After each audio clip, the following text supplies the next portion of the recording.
जय श्री कृष्णा, राधे राधे। आइए सुनते हैं छठ पूजा की व्रत कथा। हिंदू धर्म में छठ पूजा का विशेष महत्व है। छठ पूजा का महापर्व भारतीय संस्कृति का अत्यंत पवित्र और आस्था से जुड़ा उत्सव माना जाता है। इस पर्व में सूर्य देव और छठी मैया की पूजा का विशेष विधान है। 4 दिनों तक चलने वाले इस अनुष्ठान की शुरुआत इस साल आज यानी 25 अक्टूबर 2025 को नहाय खाय से हो रही है और इसका समापन 28 अक्टूबर को उदयगामी सूर्य को अर्घ्य अर्पित करने के साथ होगा। कहा जाता है कि छठ व्रत का संबंध प्राचीन काल से है। पौराणिक मान्यताओं के अनुसार त्रेता युग में भगवान श्री राम और माता सीता ने अयोध्या लौटने के बाद सूर्य देव की उपासना की थी। वहीं द्वापर युग में कर्ण और द्रौपदी ने भी सूर्य देव की आराधना की थी। इसके अलावा राजा प्रियव्रत द्वारा की गई पूजा से छठ महापर्व का आरंभ माना जाता है। ऐसे में यहाँ जाने संपूर्ण पौराणिक व्रत कथा। 4 दिनों तक चलने वाला छठ का व्रत।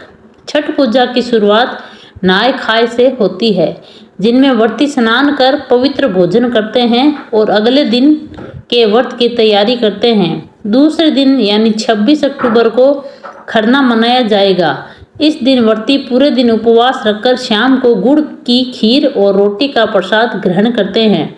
इसके बाद वे निर्जला उपवास रखते हैं, यानी कुछ भी जल या अन्न ग्रहण नहीं करते।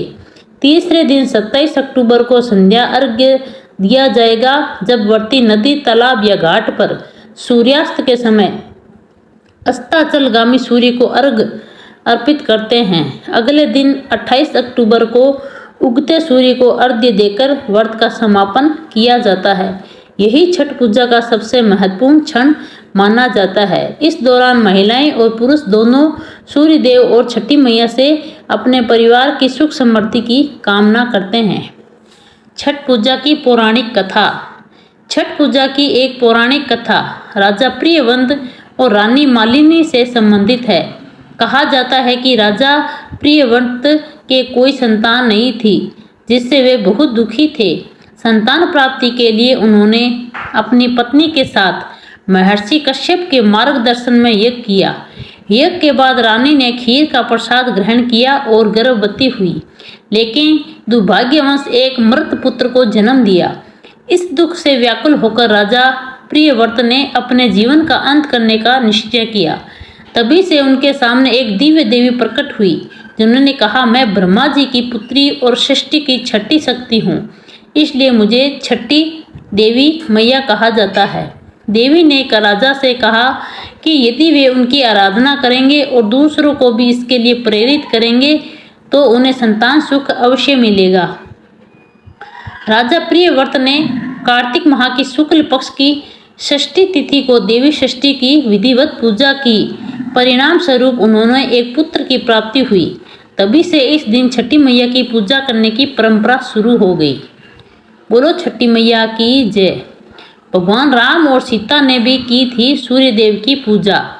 पौराणिक मान्यताओं के अनुसार त्रेता युग में भगवान श्री राम के अयोध्या लौटने के बाद छठ व्रत की शुरुआत हुई। लंकापति रावण का वध करने के बाद श्री राम को ब्रह्म हत्या का पाप लगा था। इस पाप से मुक्ति पाने के लिए उन्होंने ऋषि मुनियों से उपाय पूछा।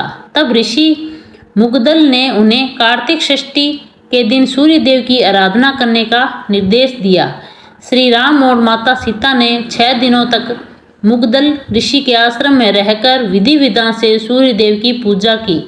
तभी से यह परंपरा लोक आस्था में छठ पर्व के रूप में मनाई जाने लगी। द्रौपदी ने भी रखा था छठ का व्रत। द्वापर युग में भी छठ का व्रत विशेष महत्व रहा है। मान्यता है कि जब पांडव कठिन समय से गुजर रहे थे, तब द्रौपदी ने छठ व्रत रखकर सूर्य देव से अपने परिवार के कल्याण की प्रार्थना की थी। उनकी भक्ति और श्रद्धा से प्रसन्न होकर सूर्य देव ने पांडवों को शक्ति और स्मृति का आशीर्वाद दिया था। दूसरी ओर दानवीर कर्ण को सूर्य उपासना का प्रथम साधक माना जाता है। वह प्रतिदिन प्रातःकाल नदी में स्नान कर सूर्य देव को अर्घ्य अर्पित करते थे। उनकी इस दिनचर्या से सूर्य पूजा की परंपरा स्थापित हुई, जो आज भी छठ पर्व के रूप में श्रद्धा से मनाई जाती है। बोलो छठ मैया की जय।